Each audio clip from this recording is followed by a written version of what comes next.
Yes, ladies and gentlemen, welcome to another installment of The Locker Room. You already know who it is. It's your boy, Reggie. Be sure to drop a like on the video, subscribe to the channel.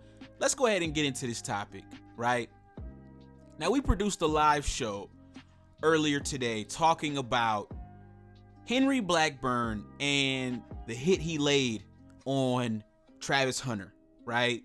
Now, I read an article from ESPN and it says that the Colorado State player, Henry Blackburn, and his family are receiving death threats after his vicious hit on Travis Hunter. Now, I got to be honest with you guys, ladies and gentlemen. I am not a fan of the death threats, right?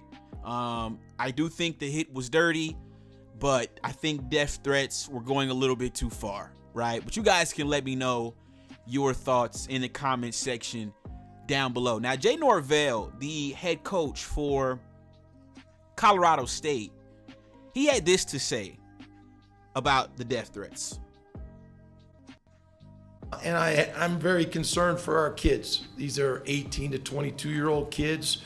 They play college football. I know a lot of people get excited about that, but there's really no place for that in athletics and in sports. And so, I hope everybody's healthy and that Travis gets healthy and gets back out there. But we certainly don't want to see anybody get hurt. So you guys just heard what Jay Norvell said, and like I said, I agree with him.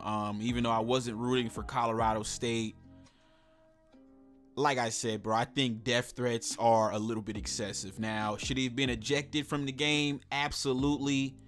Even guys like LeBron James chimed in, ladies and gentlemen, as you can see on the screen. He said, "I don't understand the difference between targeting and what I just witnessed. I've seen others get thrown out for far less. That was blatant and uncalled for, in my opinion." So I agree with that 1000%. The guy should have definitely been thrown out, but it is what it is. Now, Shannon Sharp of First Take now, right? Formerly of Undisputed. He actually has a new show with Chad Ochocinco. And he spoke about the game, and we're going to take a quick listen to what he had to say.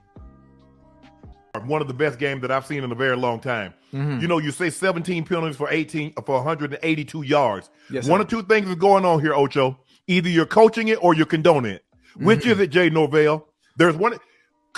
Players take on their coach's attitude. Attitude, yeah. So either you coach that or you condone that. There were two cheap shots, and it almost put out one of their best players. Mm-hmm. It put out one of their best players, Travis Hunter. I don't know why that's not a targeting call, because the safety waited till his guy got out of the way and then lowered a cheap shot on Travis Hunter.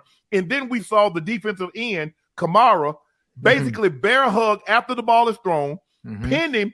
So now he can't get his arms out to protect himself and drop all of his body weight on top of them. And Jay Norvell is talking about after the game, well, I don't know how we doubled them up in penalties because you were playing dumb football. Listen, you coaching dumb football. That wasn't even coaching dumb football. That was, it's okay, I'm going to take that one. That's what that coach said. And I can tell by the... So he's condoning it. He condoned that. You can tell by the safety's mannerism after he made the hit. He relaxed. He's not even chilling. He knew it was okay to take that shot. Right. And he knew, said, if you get a flag, don't worry about it, coach. That one's on me. I guarantee you could just tell. You could tell. Yeah, they were trying to send a message because there were a lot. If I'm not mistaken, I think the Buffaloes were favored by 24 points. Obviously, they didn't win by 24, and the game was in the balance. You have 11-point lead in the fourth quarter, and if you play smart football, you play disciplined football, as you mentioned earlier, you're probably going to get out of Colorado, out of CU, out of Boulder with a dub. With a W. With a dub. And now you get bragging rights. Now you get to go in front of ESPN. You get to go on your soapbox and, this is why I take my glasses off and this is why I take my hat off. Now you got to take your hat off, your sunglasses off with your tail between your legs and going right back up to Fort Collins because you caught that L. So you guys just heard what Shannon Sharp had to say, and he made a valid point. Colorado State could have easily won that game, right? If it wasn't for those penalties throughout the course of that game, and especially in overtime, they were in a prime position to win that game. So, listen, man, Jay Norvell and this Colorado State program, man, it's going to go downhill, in my opinion, from here, especially after the game on Saturday. I just don't see any big name talent wanting to go to Colorado State now.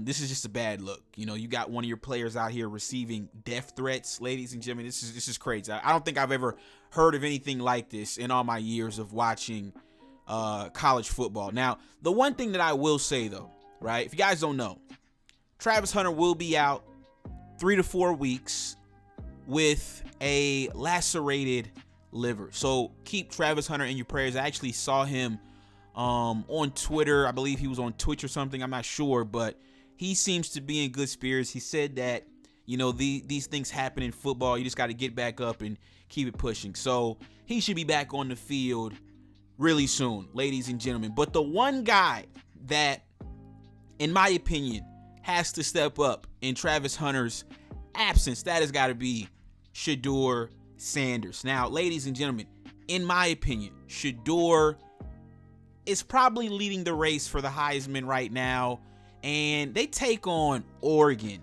on Saturday. Now, ESPN has Oregon at a 94% chance to win the game on Saturday. They're giving Colorado a 6.1% chance to win that game. Also, Oregon is favored by 21 points. So if you don't know what that means, pretty much, if you want to bet on Oregon on the point spread, you're gonna have to give up 21 points, right? If I were a betting man, I'd probably take the 21 points and rock out with Shedeur and Deion Sanders on Saturday. You know what? To be honest, I probably will do that. Now that I'm actually thinking about that, I probably will take those points with Shedeur, because, like I said, this guy, 10 touchdowns to only 1 interception. He shouldn't even have that pick. I forgot who he threw the ball to, but the ball went right through the dude's hands. So yeah, he's got 10 touchdowns, 1,251 yards on the season. I'm not sure if he's still leading the nation. But I did listen to Joel Klatt. If you guys don't know who Joel Klatt is, he was actually a former quarterback for Colorado back in the day, and he's now an anchor for Fox. And he said that Shedeur Sanders is the most accurate quarterback in the fourth quarter of pretty much all of college football, right? So he made the case this morning. Listen, if he can keep this game close between Colorado and the Oregon Ducks, he's liking his chances with Shedeur Sanders. So Shedeur, in my opinion, he's going to have to be the difference maker, which he has been, these last 3 days, man, or 3 games, excuse me. So I'm expecting Colorado to win this game. Some people might call me crazy. Some people might say, oh, well, Colorado hasn't played anybody. I'm looking at Oregon's schedule, ladies and gentlemen. They haven't played really anybody either.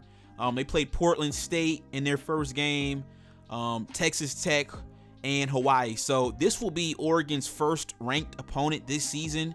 So like I said, man, I'm going to continue to ride this wave with Colorado and with Shedeur Sanders and especially Deion Sanders. So what I want from you guys is to let me know, what are your thoughts on this entire topic? Listen, man, like I said, we did a live show earlier. We had a lot of mixed reactions. A lot of people felt like, the death threats were warranted for Henry Blackburn, but me personally, I got to be fair. It was a dirty hit. It was a dirty play. He definitely, owes Travis Hunter a fair one, in my opinion. If I'm Travis Hunter, I'm going to need that fade. But outside of that, man, y'all are wishing death on his family. Listen, man, I don't know how much money you guys betted on these games, but you can't be betting your mortgage and, a month's worth of work on Colorado football, man. You guys can't be out here doing that, right? So in all seriousness, ladies and gentlemen, that's really all I got on this topic. I appreciate everybody for tuning in and rocking out with me, and I will catch you guys on the next one. This was another installment of The Locker Room. Peace.